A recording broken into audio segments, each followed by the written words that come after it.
Bienvenue à la Minute Cyber, votre rendez-vous quotidien pour rester à jour dans le monde de la cybersécurité. Aujourd'hui, 16 juillet 2025, nous avons une actualité dense à décrypter. On commence tout de suite avec une alerte de la CISA concernant le Wing FTP Server.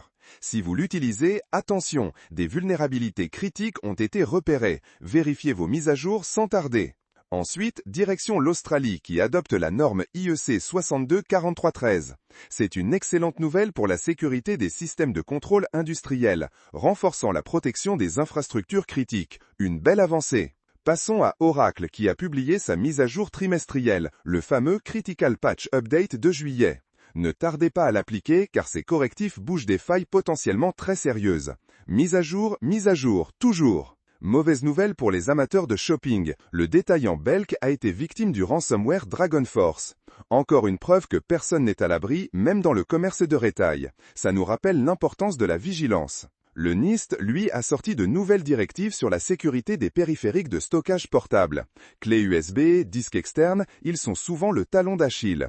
Ces guides sont essentiels pour éviter les fuites de données.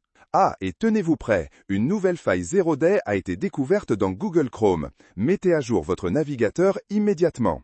C'est la course contre la montre pour les développeurs et les utilisateurs. Un classique, malheureusement. Du côté législatif, plusieurs États américains ont adopté de nouvelles lois sur la confidentialité des données. C'est une tendance forte. Chaque État veut protéger ses citoyens, mais ça complexifie le paysage pour les entreprises. Un casse-tête juridique. On parle aussi du fossé stratégique en cybersécurité. En gros, les entreprises ont souvent de la peine à traduire leurs objectifs commerciaux en stratégie de sécurité claire. Il faut aligner la sécurité avec le business, pas juste la voir comme un coût. Et une note plus optimiste avec les avancées dans le chiffrement homomorphique. C'est une technologie incroyable qui permet de traiter des données chiffrées sans les déchiffrer. Imaginez le potentiel pour la confidentialité. C'est presque de la magie. Enfin, on termine avec les pare-feux IA génératifs pour les applications LLM. Avec l'essor des grands modèles de langage, protéger leurs entrées et sorties devient crucial. Ces pare-feux sont là pour prévenir les attaques et les dérives. Un bouclier intelligent pour l'IA.